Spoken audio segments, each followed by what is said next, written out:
இயேசு கிறிஸ்துவின் நாமத்தினால் உங்களை வாழ்த்துக்கிறேன். இந்த நாளில் ஒரு அருமையான வசனம் தேவன் என்னட்ட அன்றைக்கி பேசினார். அதை நான் கன்வே பண்ணுறேன். இந்த சர்ச் சர்வீஸ் போயிருந்தேன். அதில் அது மெசேஜாக கொடுக்கல, ஒரு வசனத்தை மட்டும் கோட் பண்ணி விட்டாங்க. சம்பவத்தை, இன்சிடெண்ட்டை மட்டும் கோட் பண்ணி விட்டாங்க. அப்போ அதை நான் ரீட் பண்ணப்போ, அதுகிட்ட சர்ச்சில் வச்சு நான் யோசித்தப்போ, தேவன் அதில் வித்தியாசமாக என்கிட்ட பேசினார். அது எனக்கு ரொம்ப இன்ஸ்பிரேஷனாக இருந்து பல பேருக்கு இன்ஸ்பிரேஷனாக இருக்கும். என்னன்னா, நம்ம வார்த்தைகள் எவ்வளவு முக்கியமானதுன்னு உள்ளதை தேவன் எனக்கு இன்றைக்கி வெளிப்படுத்தி கொடுத்தார். நான் இவ்வளோ நாள் வார்த்தைகளை குறித்து நான் அதிகமாக சிந்தித்தது கிடையாது. ஆனால் இன்றைக்கி பர்சனலி தேவன் என்னோட அந்த வார்த்தைகளை குறித்து பேசினார். ஒரு வார்த்தைக்கு எவ்வளவு தூரம் வல்லமை இருக்குது, அந்த வார்த்தை எப்படிப்பட்ட வார்த்தையாக இருக்கணும். ஏன்னா பைபிளில் நீங்கள் பார்த்தீங்கன்னா யோவான் 1:1 கொடுத்துருக்கு, ஆதியிலே வார்த்தை இருந்தால் அந்த வார்த்தை தேவனாக இருந்தால் அது தேவனிடத்தில் இருந்தது. அப்போ அந்த வேர்ட், தேவனுடைய வார்த்தை அவ்வளவு மகிமை உள்ளது, அவ்வளவு கனத்துக்குரியது, அவ்வளவு தேவன் அதை உயர்த்தி வைத்திருக்கிறார், அவ்வளவு வேல்யூ அதுக்கு இருக்குது. அப்போ நமக்கு அதே வார்த்தை தேவன் நமக்குள்ளாடி வைத்திருக்கிறார்னு சொல்கிற நேரம் அது எவ்வளோ அருமையான ஒரு காரியமாக இருக்கும். அந்த வார்த்தை எனக்கு உள்ளாடி இருக்குன்னு உள்ளது எனக்கு இன்னைக்கு தான் தேவன் வெளிப்படுத்தி கொடுத்தார். அதை நான் ஷேர் பண்ணுறேன், அவ்வளோதான். ஏன்னா வெளிப்படுத்தி கொடுக்குறதுன்னா நிறைய பேர் சொல்லியிருப்பாங்க, நாமளும் கேட்டிருப்போம். ஆனால் பர்சனலி தேவன் நம்மகிட்ட பேசுகிற விதம் இருக்குல்ல, அந்த விதத்துக்குள்ளாடி தேவன் என்னை கொண்டு சென்றார். அதற்காக நான் தேவனை மகிமைப்படுத்துகிறேன். இது எல்லாருக்கும் ஒரு இன்ஸ்பிரேஷனாக இருக்கும் நான் நம்புகிறேன். ஏன்னா தேவன் அதுக்கு ஒரு வசனத்தை வைத்து எனக்கிட்ட பேசினார். அதுதான் எனக்கு இன்னும் ரொம்ப பிடிச்சது.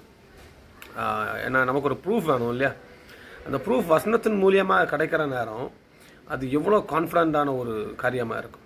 சாட்சியின் மூலியமாக சிலது கிடைக்கும், மெசேஜின் மூலியமாக கிடைக்கும். ஆனால் பர்சனலி வசனத்தின் மூலியமாக நமக்கு ஒரு காரியத்தை தேவன் வெளிப்படுத்தி தருகிற நேரம் அதை உறுதியாக நம்பலாம்.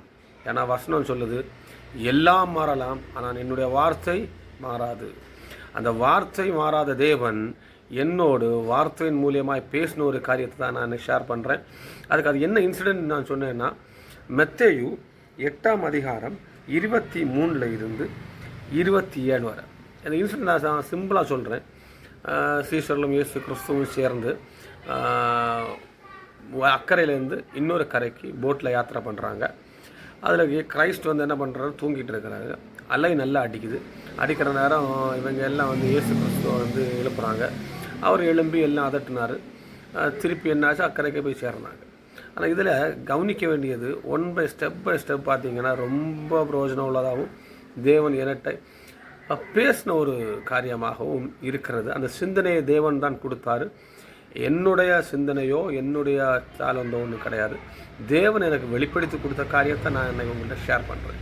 பிரயோஜனம் உள்ளதாக இருக்குன்னு நான் நம்புகிறேன். இதில் பார்த்தீங்கன்னா, அவர் படவில் ஏறின பொழுது அவருடைய சீஷர்கள் அவருக்கு பின் சென்று ஏறினார்கள். 23. எப்போ இயேசு கிறிஸ்து ஒரு படகுக்குள்ளே ஏறினாரோ அதுக்கு பிற்பாடு தான் ஏறுறா, சீஷர்கள் ஏறுறாங்க. சீஷர்களை ஏறிட்டு இயேசு கிறிஸ்து இந்த படகுக்குள்ளே ஏறுங்கன்னு சொல்லவே இல்லை. நமக்கு இது இல்லை கான்செப்ட். எப்போதுமே புரிஞ்சுக்கோங்க, இயேசு கிறிஸ்துவை முன்னாடி வைத்து விட்டு நாம் பின்னாடி ஏறுகிறவர்களாக இருந்தால் தேவன் சகலத்தையும் நன்மையாக செய்கிற தேவனாக இருப்பார். ஒருவேளை அதில் புயல் வரலாம். ஏன்னா இந்த வசனத்தில் நீங்கள் பார்த்தீங்கன்னா இயேசு கிறிஸ்து தான் ஃபஸ்ட்டு ஏறினார்.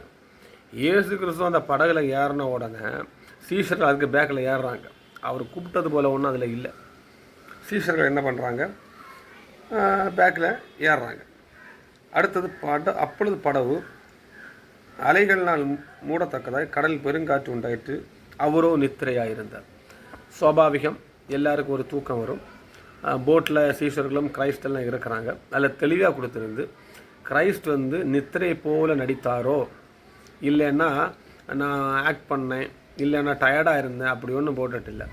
அவர் தூங்கினார். சிம்பிளாக போனால் நித்திரை செய்தார். ஏன்னா அவர் மனுஷ ரூபத்தில் இருக்கிறாரு.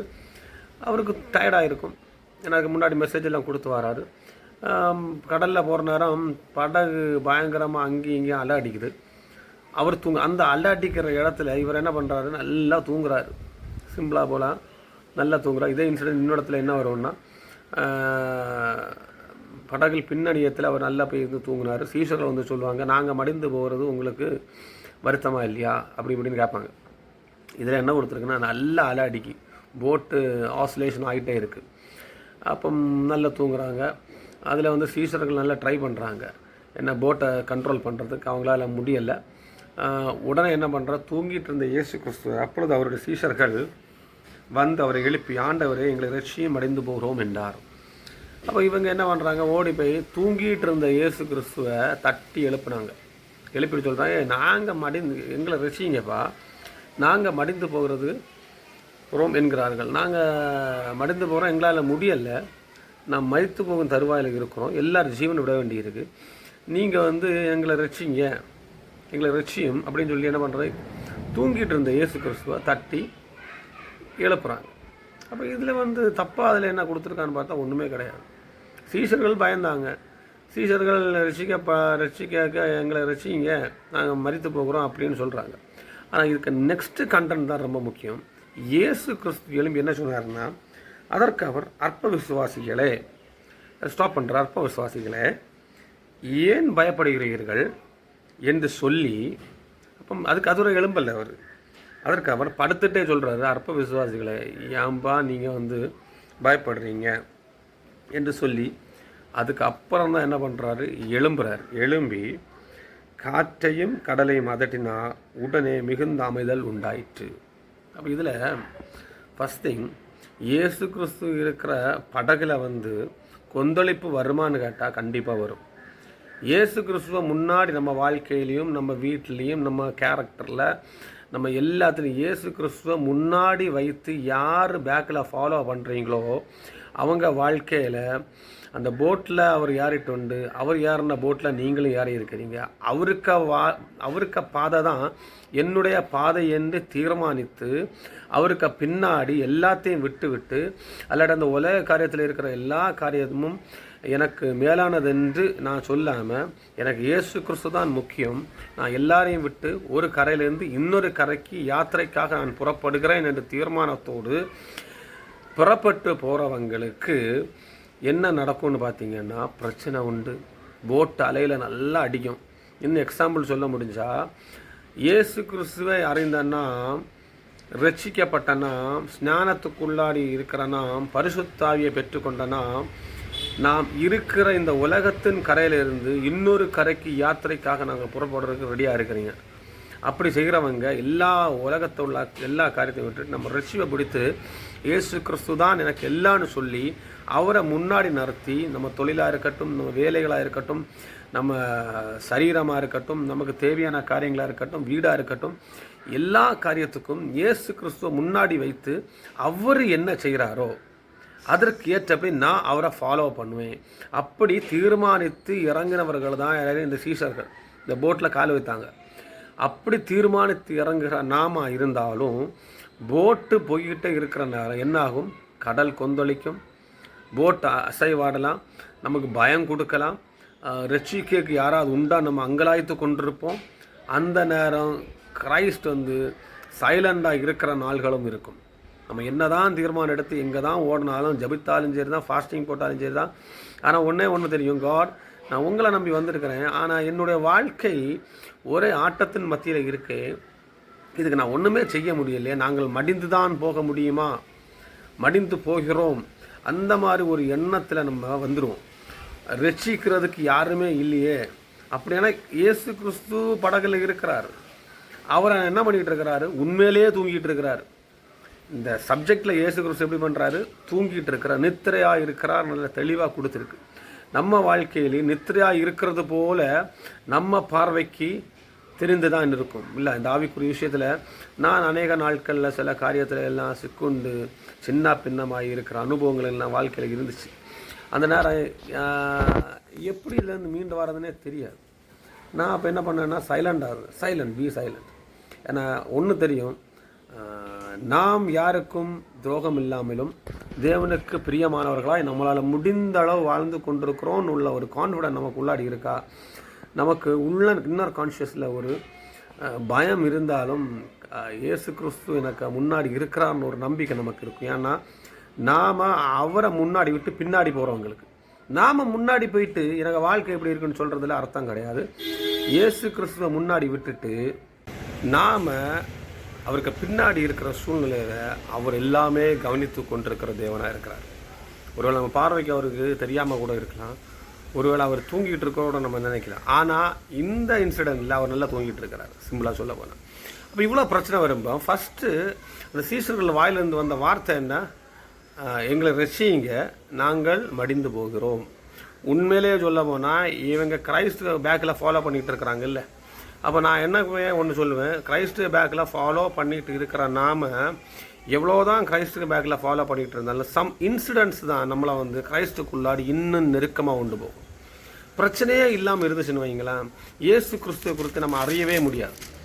வசனத்தின் மூலியமாக தான் இயேசு கிறிஸ்துவை குறித்து நமக்கு அறிய முடியுமே ஒழிய, அவருக்கு உண்மையான வல்லமை என்ன, அவருக்கு உண்மையான சுபாவம் என்னன்னு உள்ளதை அறியணும்னா சில இன்சிடென்ட்ஸில் நம்ம மாட்டிக்கொண்டால் ஒழிய நமக்கு என்ன பண்ண முடியாது, அறிய முடியாது.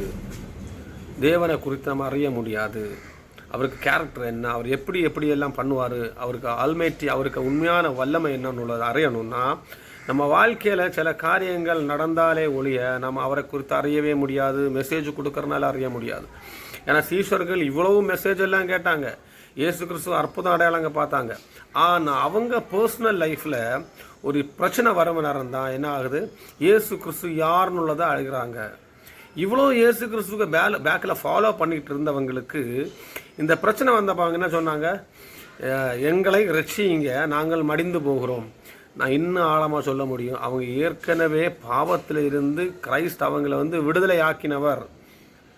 ஒரு நரகத்துக்கு போக வேண்டி இருந்தவங்க அல்டா அவருக்கு ராஜ்யத்துக்கு வர்றதுக்கு தகுதி இல்லாமல் இருந்தவர்களை அவர் ரட்சிப்புக்குள்ளாடி கொண்டு வந்து உண்ண உடவும் படுக்க இடமும் கொடுத்து அவர்களை எல்லாம் சீஷர்களை ஆக்கி இன்னுமாக அவர்களை பாதுகாத்து கொண்டு வந்த தேவன் இந்த கடலில் இருக்கிற அலைகளை பார்த்தோன்னே இவங்க வாயிலிருந்து வந்த வார்த்தை என்ன ரட்சிங்க, நாங்கள் மடிந்து போகிறோம், நாங்கள் இறந்து போகிறோம், அல்ல எங்களால் முடியலை. இதே சூழ்நிலையில் தான் நம்மளும் இந்த நாட்களில் கிறிஸ்டியன் லைஃப்பில் நம்ம என்ன பண்ணிகிட்ருக்குறோம், நடந்துகிட்ருக்குறோம், ஃபாலோ பண்ணிகிட்ருக்குறோம். எவ்வளோதான் நம்ம வந்து ரட்சிக்கப்பட்டிருந்தாலும், பரிசுத்தத்தில் நிரப்பப்பட்டிருந்தாலும், அபிஷேகத்தில் இருந்தாலும் பிரச்சனைகளை வர்ற நேரம் நான் என்ன பண்ணுறோம், கடவுளை என்னை காப்பாற்றுங்க, நான் உங்களை ஃபாலோ பண்ணி வந்ததுக்கு எனக்கு மரணம்தான் மிச்சமாக இருக்கா. இது நான் மட்டுமல்ல, எல்லாருக்கும் தகுதியான ஒரு காரியம்தான். எல்லாரும் இந்த ஒரு இன்சிடெண்ட்டை தாண்டி தான் நம்ம லைஃப்பில் கிறிஸ்டியன் லைஃபுக்குள்ளாடி இன்னும் அதிகமாக செயல்பட்டு கொண்டிருக்கிறோம். நான் இன்னைக்கு பேசிக்கிட்டு இருக்கிறேன்னா நான் இந்த மாதிரி சூழ்நிலை தாண்டி தான் வந்தேன். இந்த மாதிரி சூழ்நிலை தாண்டி தான் தேவன் என்ன தூக்கி நடத்தினார். இந்த மாதிரி சூழ்நிலையில் இருக்கிற நேரம் நான் தேவன்கிட்ட இப்படி தான் சொன்னேன், என்னோடய வாழ்க்கை ஏன் இப்படி இருக்குது, நான் தேவனை அறிந்த பொழுது எனக்கு வாழ்க்கை எப்படி இருந்ததோ, நல்ல ஆகாரம் கிடச்சிச்சு, நான் காரணம் நிறைய பேர் ரட்சிப்புக்குள்ளாடி வந்தாங்க, நான் காரணம் தேவனோடு இருந்தீங்க, அநேக காரியம் செய்தேன், கன்வென்ஷனுக்கு அநேக காரியம் செய்தேன், அந்த ரட்சிப்பின் சந்தோஷம் உள்ளே வந்துச்சு. எல்லாம் சொன்ன பிறகும் ஒரு பிரச்சனை வர நேரம் நான் என்ன பண்ணுறோம், இயேசு கிறிஸ்து தூங்கிட்டு இருக்கிறாரு, எனக்கு வாழ்க்கை சின்ன பண்ண ஆகி போச்சு. தேவனை ஏன் நம்ம ஜபத்தில், நம்ம ஆராதனையில், நம்ம சர்ச் மீட்டிங்கில் எல்லாம் போய் நம்ம இருதயத்துக்குள்ளாடி பேசுகிற ஒரே ஒரு காரியம், ஏன் நான் மடிந்து போகிற அளவில் இருக்கிறேன்னு என்னை தயவு செய்து என்ன பண்ணுங்கள், தூக்கி விடுங்க. இந்த மாதிரி வார்த்தைகளை நம்ம வாயிலிருந்து வரும். அது தவறான வார்த்தைகளான்னு கேட்டால் கிடையவே கிடையாது. ஏன்னா இந்த மாதிரி சொன்ன உடனே தேவன் அப்பால இப்போ சாத்தானின்னு ஒன்றும் சொல்லவே இல்லை, நீ எனக்குரியவன் ஒன்றும் சொல்லவே இல்லை, இல்லை அதுலேருந்து நம்மளை வெளியே கொண்டு வராமலும் இருந்ததில்லை. இதில் இப்படி சொன்னவன் அவர் என்ன பண்ணுறாரு, அவர் எழும்பல்ல, ஹீஸ் காட் இல்லை. ஏசு கிறிஸ்து என்ன பண்ணுவார், படுத்துட்டே சொல்கிறாரு, அற்ப விசுவாசிகளே ஏன் பயப்படுகிறீர்கள், சிம்பிளாக சொல்கிறாரு. அவர் அந்த வார்த்தையை சிம்பிளாக சொல்லிட்டு அதுக்கப்புறம் தான் என்ன பண்ணுறாரு, அந்த வசனத்தை நீங்கள் படிச்சிங்கன்னா அதுக்கப்புறம் தான் எழும்புறாரு. அதுவரை அவர் என்ன பண்ணலை, எழும்பவே இல்லை. அப்போ அவர் அசால்ட்டாக படுத்துட்டு தான் அந்த ஆன்சர் சொல்கிறார். அவர் உடனே படப்படாப்ப எழும்பி, ஐயோ இவங்க எல்லாம் மடிந்து போகிறாங்க, ஐயோ இவங்களை ரட்சிக்க ஆள் இல்லை, அந்த மாதிரி எல்லாம் அதில் பேசினதாகவே கான்வர்சேஷன் கிடையாது. இந்த நாட்கள்லையும் நாம் இவ்வளோ தூரம் மங்களாய்த்து என்னெல்லாமோ செய்கிற நேரம் ஹீ இஸ் காம். தேவன் இயேசு கிறிஸ்து சைலண்டாக இருக்கிறார்.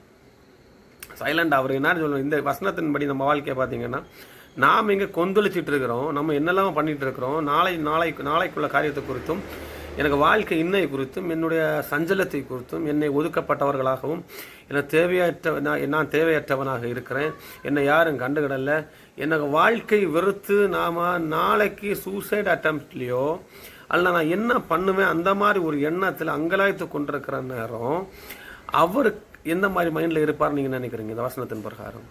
சிம்பிளாக பார்த்துட்டு படுத்துட்டு, ஐயா அப்பா இவங்க எல்லாம் இவ்வளோ சவுண்டு போடுறாங்க, அசால்ட் அவர் இருக்கார், இருந்துட்டு அவர் சொல்ல படுத்துட்டே என்ன சொல்கிறாரு? அற்ப விசுவாசிகளை ஏன்பா நீங்கள் வந்து பயப்படுகிறீர்கள்? அப்போ இப்போ அற்ப விசுவாசம் சொல்லுவேன், உனக்கு ஃபெய்த்தே சின்னதாக தான் இருக்குது, அது எனக்கு தெரியும். நீ ஏன் பயப்படுற? நீங்கள் ஏன்டா பயப்படுறீங்க அப்படின்னு சொல்லிட்டு அதுக்கப்புறம் என்ன பண்ணுறாரு? எழும்புறாரு. எழும்பி என்ன சொல்கிறாரு? அடுத்த வசனம், காற்றையும் கடலையும் அதட்டினார், உடனே மிகுந்த அமைதல் உண்டாயிற்று. அப்போ காற்றையும் கடலையும் அவர் என்ன பண்ணுறாரு? எழும்பி அதட்டுகிறாரு, அது மிகுந்த அமைதல் உண்டாயிற்று. கிரைஸ்ட் எழும்பி ஒரு வார்த்தை, திருப்பி அவர் ஒரு வார்த்தையை தான் சொல்கிறார். அந்த வார்த்தையை சொன்ன உடனே என்ன ஆகுது? உடனே காற்றையும் கடலையும் என்ன பண்ணுறாரு? Just be quite. அதட்டினார்னா போதும், கொந்தளிச்சது போதும், இட்ஸ் இனஃப், அந்த மாதிரி சொல்லியிருப்பார். உடனே என்னது? அமைதல் உண்டாயிடுச்சுன்னா சைலண்ட். அந்த சைலண்ட்டுக்குள்ளாடி பல அர்த்தங்கள் இருக்குது.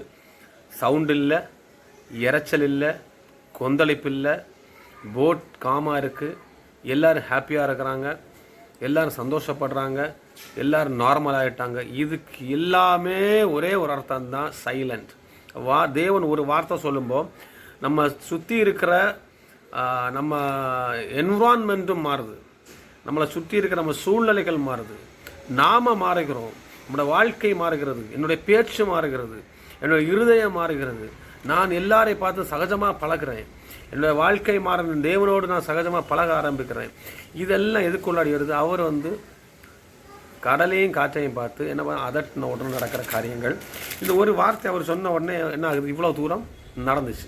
இதில் நான் முதல்ல சொன்ன ஒரு வார்த்தைக்குள்ள வல்லமை எவ்வளோ தூரம் இந்த இடத்துல வெளிப்பட்டதோ இதே வல்லமை தான் நான் என்னுடைய வாயினால் சொல்கிற நேரம் வெளிப்படும். இதை சொன்னால் உங்களுக்கு ஒருவேளை நம்பத்தக்க வண்ணமாக இருக்குமான்னு கேட்டால் எனக்கு தெரியல. பட் நான் விசுவாசிக்கிறேன், தேவன் என்னோட பேசினார்னு எனக்கு ஒரு கான்ஃபிடென்ட் இருக்குது. அதை நான் திருப்பியும் ஒருக்கா கூட நான் அதை ரீகால் பண்ணி இந்த வார்த்தை இந்த இன்சிடெண்ட்டை நான் உங்கள்கிட்ட சொன்னேன். எதுக்குன்னா, யார் தேவன், இயேசு கிறிஸ்து யாருன்னு சொல்கிறதுக்கு ஒரு விளக்கத்தை தான் நான் இப்போ கொடுத்தேன், எல்லாருக்கும் தெரிஞ்சது தான். ஆனால் இந்த இன்சிடெண்ட்டில் அவர் நான் இயேசுன்னு காட்ட வரல. அவர் நான் இயேசு கிறிஸ்துன்னு காட்டணும்னுன்னா அவர் நித்திரையாக இருக்க வேண்டிய தேவையே கிடையாது, தூங்க வேண்டிய தேவையே கிடையாது. அவர் தூங்கிட்டு இருக்கிறாருன்னா போட்டு சைலண்டாக போயிடும்.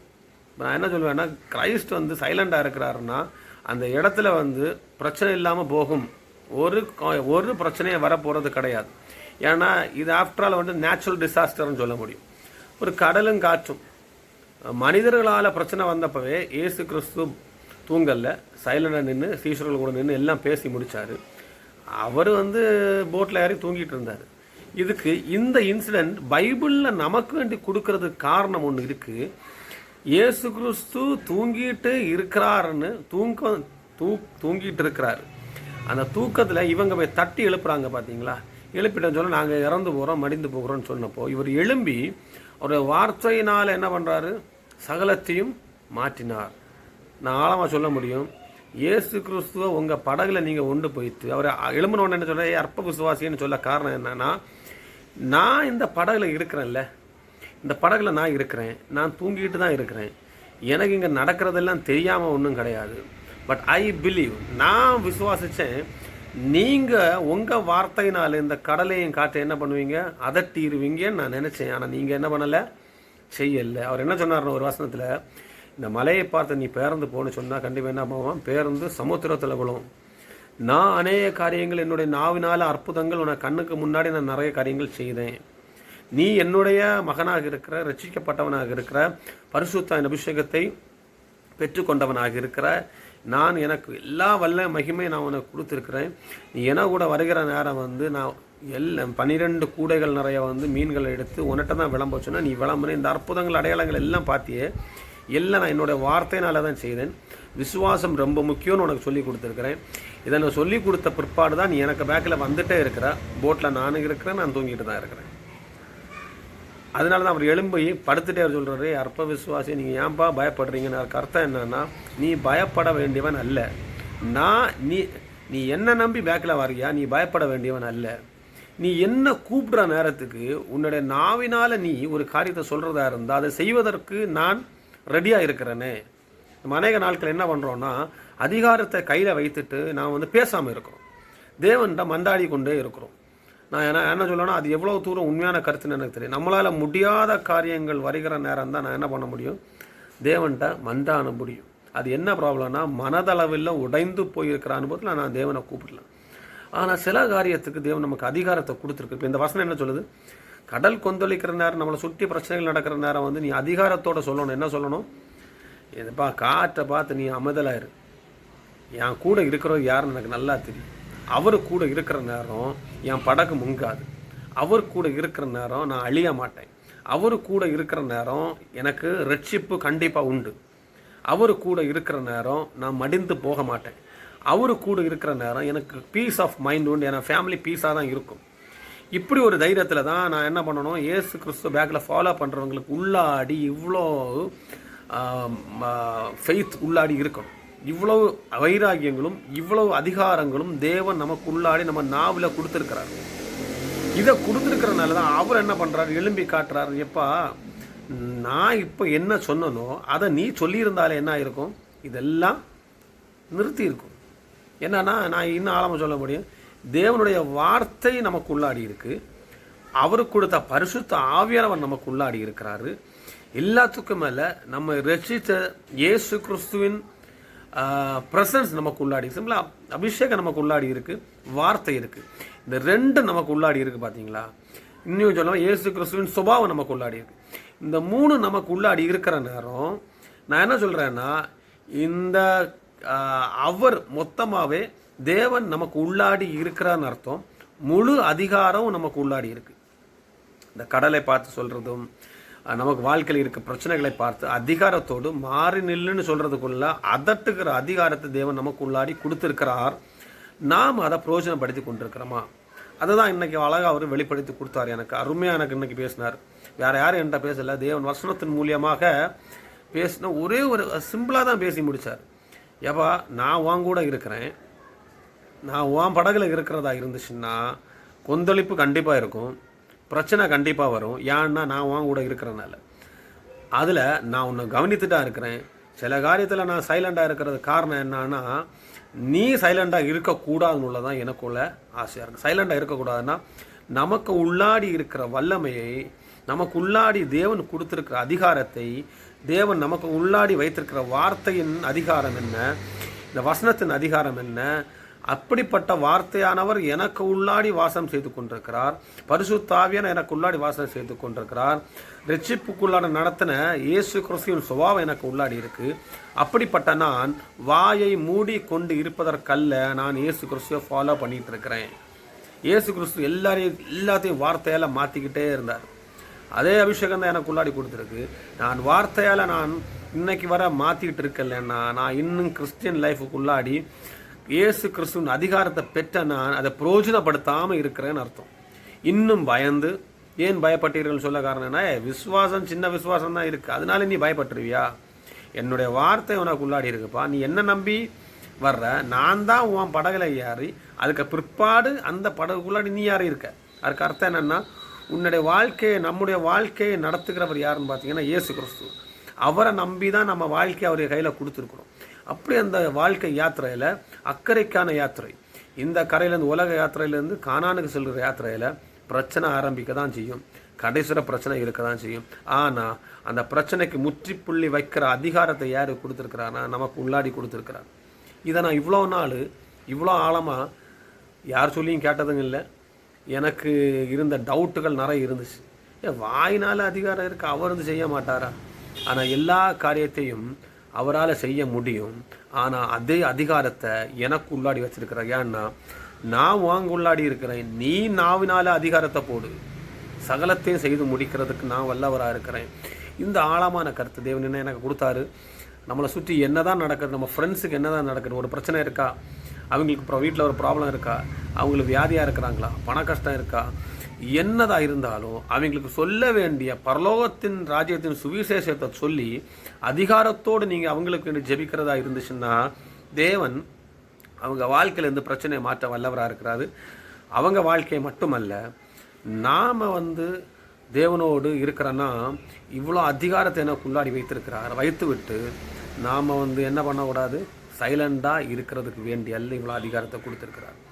நம்ம ரட்சிப்புக்குள்ளாடி நடத்தினப்பவும் நாம் தள்ளாடி கொண்டிருக்கிற நேரமும் சரி தான், தேவன் நம்மளோடு இன்னைக்கும் கூட இருக்கிற தேவனாக இருக்கிறார். இந்த நாட்களில் மறந்து போகாதீங்க. அவரோட வார்த்தை வல்லம் உள்ளது. அந்த வார்த்தை நமக்குள்ளாடி வைத்திருக்கிறார். பரிசுத்த ஆவி நமக்குள்ளாடி இருக்கிறார். நாம் இதை பிரயோஜனப்படுத்திக் கொள்ளணும். அதனால தான் இந்த இன்சிடெண்ட்டை தெளிவாக கொடுத்து தேவன் எனக்கு பேசினார். அதை நான் ஷேர் பண்ணுறேன். தேவன் உங்களை ஆசீர்வதிப்பாராக. ஆமென்.